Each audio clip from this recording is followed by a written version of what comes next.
host, Jeff Stebbins. With me, as always, my co-host, Joe Janner. Joe, how are you doing this evening? Jeff, I'm doing fantastic. As always, happy to be a part of the Pitch Pod. Really excited to talk about the recap from our previous episode and look forward to our match of the week today. Yeah, absolutely. I am as well. Joe, I noticed you're wearing a bright colored shirt there. What do you got on there? What I have on is the Pitch Pod polo. You see, yes, I mean, normally often I'm in black, but I thought with such brilliant merchandising that we have available for our subscribers, our followers, those that choose to participate in our commentary, again, love to offer up the opportunity to provide you with one of these brilliant orange polos, the Pitch Pod official merchandise to those participants and those that comment. Love to hear more about it. Jeff, wait, you don't have your own? Well, now that you mention it, I never leave home without mine. Oh, okay, good. Okay. Yeah, I don't know if it got cut out in the mail or something. Okay, so you have yours as well. That's good to see. Yeah, no, mailman delivered it. I am rocking this baby full time. Pitch Pod merch, as Joe said. If you want one, you have a chance to win one. Leave the best comment, and we will pick a winner coming at you soon. But Joe, we are back. We're on the pod here, and we are reviewing our previous match. We were looking at the Spurs versus Man City. Pretty interesting outcome. What were your takeaways from that match, Joe? Well, probably need to put it out there on the table. We both missed. I think this was our double draw prediction match. We thought it was going to end up being, I think I had 1-1, you had 2-2, limited goals. And in fact, that's really what it ended up being, just the one goal for Spurs as the winner. And really significant goal. I think we did reference it. It did end up being Kane's 200th goal within the English Premier League. It's 267th to put him all time for the Spurs. So really happy for Harry Kane to have accomplished that task in this game, and probably even more exciting for him and the Spurs and their supporters that it was the winner in a game of this magnitude. So congratulations to Harry Kane and the Spurs for winning this last match. Yeah, absolutely. Congrats to Kane, and yeah, I think everyone's happy for him. Everyone seems to be a Kane fan. He's a class act of an athlete. So absolutely, yeah, that's quite an achievement. Absolutely. And then I think we both kind of made some comments to each other pre-show, but as I'm watching that game, as you said, that we already talked about the highlight, that was Kane's goal, 200th goal. But there's some stuff going on Man City's side that we should definitely point out. Number one, stands out to me, as I've been saying some controversial things about Haaland, is Haaland didn't score another goal again against a good team. So, we got to point that out. Number two, Pep was doing some interesting things with that starting lineup, and I'll be putting up a graphic here so we can take a look at it. But noticeably, he wasn't starting De Bruyne, and it seemed like he was trying something new, which to me, when I see that, I'm thinking, okay, if you're going to try something new, number one, why aren't you incorporating one of your best players, De Bruyne, which I think you'll probably also mention. And then number two, why do it now against a good team when you're in the middle of the title race and have a chance to really pull ahead and really put pressure on Arsenal? And Man United's right up there too. So the timing of that strategy and the idea behind it, obviously it didn't work, number one. But the people I've talked to that are Man City fans are like, yeah, we don't agree with that call. And no one really has an explanation for it. So is there something more to it that we don't know, or what are your perspectives on that? I think one of the things that stand out to me is it's a question of maybe too much time on the training pitch. And since they played in the FA Cup on a Friday and they had all this time to build up there, and I think probably knowing Pep, he said, well, let's give this as an opportunity to try something different, to try something new. Now, again, I'm not privy to knowing exactly what the training sessions and the periodization and everything that was built up to that, why Kevin's left out there. Was it intentional? But we don't ever know some of the dynamics that take place within a football club leading up from one match to another for the manager to make certain selections. But I think what again, I don't know if we got into the specifics of what Manchester City was doing or what they weren't doing, but I think you almost have to, in this contest, shift back to what the Spurs did. And what they did really well was pick out opportune times to press. And in fact, they were well orchestrated in the means and the measures in which they went about pressing. And this fact, leading up to that goal, I mean, I don't know if you put the credit on to, again, the Spurs press to present that opportunity for them to lose the ball, or it's just maybe a poor decision by Rodri there. Looking at the build up in the play, he had opportunity to play back to the keeper, and he instead tried to play the reverse pass where into a player that was maybe not all that well suited to receive that. Hoiberg jumped the opportunity, wins the ball, and plays a quick pass to Kane. So I think it was the opportune time. They made the most of it. Shifting back to your question regarding Manchester City, it's almost as if they were outfoxing themselves in the sense that they really tried to find something different and new, be brilliant in a performance and do so, but it just didn't turn out. And so I think there are some questions about, initially, as I suggested, maybe it was just too much time to think, too much time to plan, whether it was implemented in the training pitch or it has actually showed up in the game. I don't know, because it certainly didn't work. Right. I don't want to take anything away from the Spurs. I mean, they played well. They deserved the win, but I think we can agree that Man City is the more talented team. I'm actually looking at the strategy here, and I'm looking at kind of um, the formations at the way the game started off. And so Pep had a 4-2-3-1 formation. The Spurs had a 3-4-2-1, and that's Kane and Holland up top for both those teams. And as I'm looking at this Man City lineup, again, I don't want to beat it too hard, but Alvarez, Holland, Grealish, Mahrez, Silva, and then you know, just the talent pool that they have, and to not pull off this game at a time when it really matters. And then when De Bruyne did get in the game, when Kevin did get in the game, he was probably one of the few players that was actually having an impact that second half and really trying to set his other players up for opportunities. So Mm-hmm. again, I understand that maybe Pep was trying to do something new or different. I'm just kind of questioning the timing of it, and obviously it didn't work.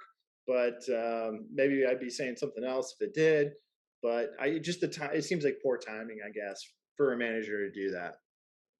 And I think I understand. I think you probably, again, looked at that window between the two fixtures and said, if we're going to try something new and try something different, this would be the time to do it.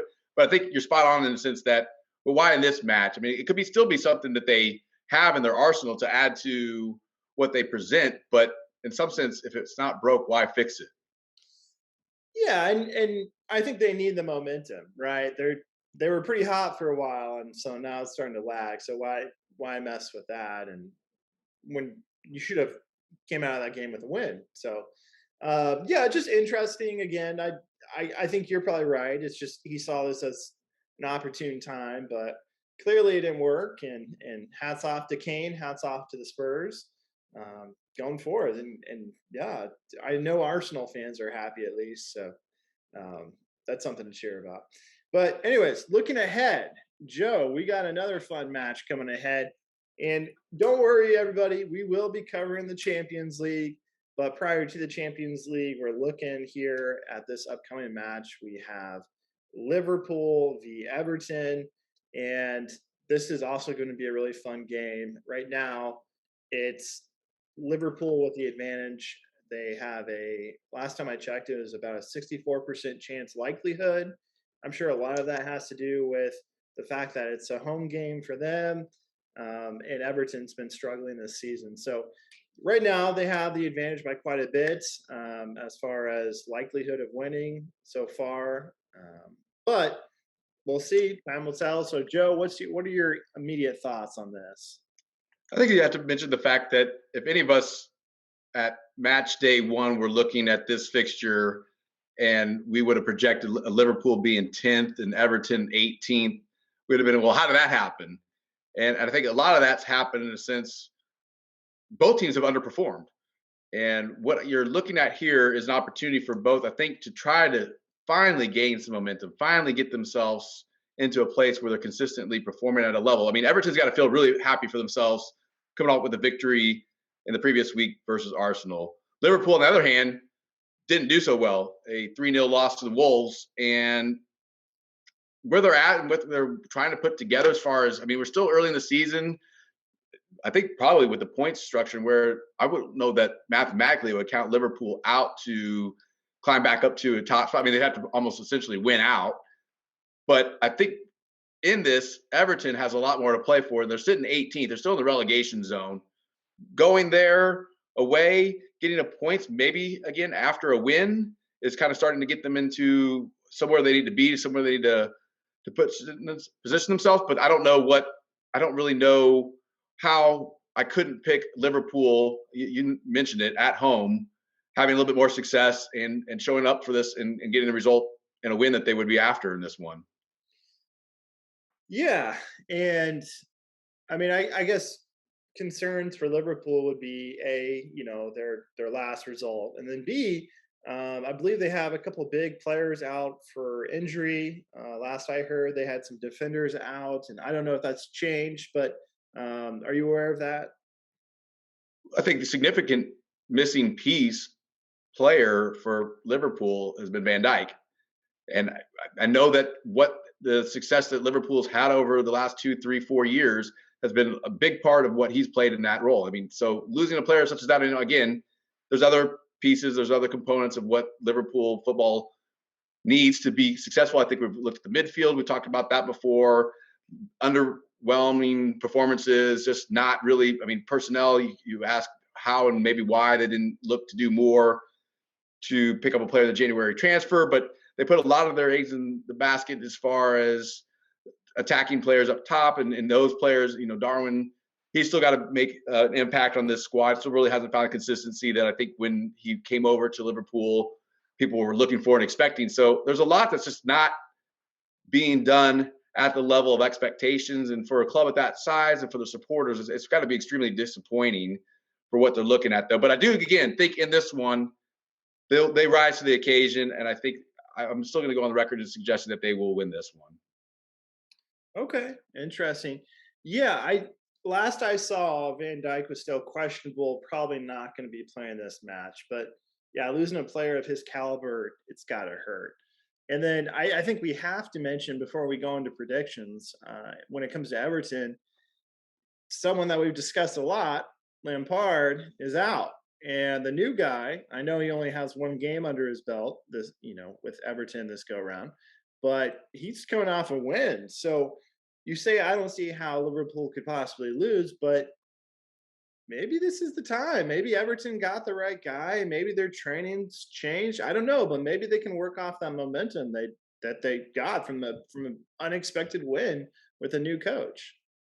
And I think if you go back to that before, I think that's a good point, Jeff, in the sense that if you go back to that performance and you look at what they did, they were a side that outplayed Arsenal. They were a side that came in more prepared. Sam Dyche has put in level of intensity or brought that into there to get them ready for that game. Yeah, why does it just drop off? I don't know. I just still feel like in this fixture at this time, it's not going to be easy. By all means, I don't think that Liverpool is going to have their way with Everton, but I do think that Everton's going to have to bring more than what they've did the last following week versus an Arsenal to beat Liverpool at home in this Merseyside derby. So I think, again, Liverpool win 2-1. Liverpool winning 2-1. Interesting. Okay, Joe. Again, you're going with what the majority of people are saying, and that makes sense. Home game, Liverpool. I get it. Higher ranked team. I'm going to go in a different direction, Joe. I'm going to go Everton winning this game under their new manager, building some momentum. I'm going to go 2-1 Everton. Okay, so then here we are at the pitch pod. Reverse result prediction in this upcoming match. I think that's why we tune in to these games. Hopefully that's why we have our subscribers and those that are following us tune in to hear what could be an alternative perspective to these matches. And hopefully, what we are always asking for, Jeff, I think you would agree, is that we're always asking for a well-contested match. And that's in a sense why we're picking these contests to highlight and feature on the pitch pod. So I'm looking forward to it. And I hope you are so, Jeff. Yeah? Yeah, absolutely. And like I said earlier, Joe and I, we're definitely going to be covering the Champions League. We got that planned out. We got some good content coming your way. It's going to be fun. Thank you, everyone, for tuning in. Please like, subscribe, and as always, keep pitching out there, everyone.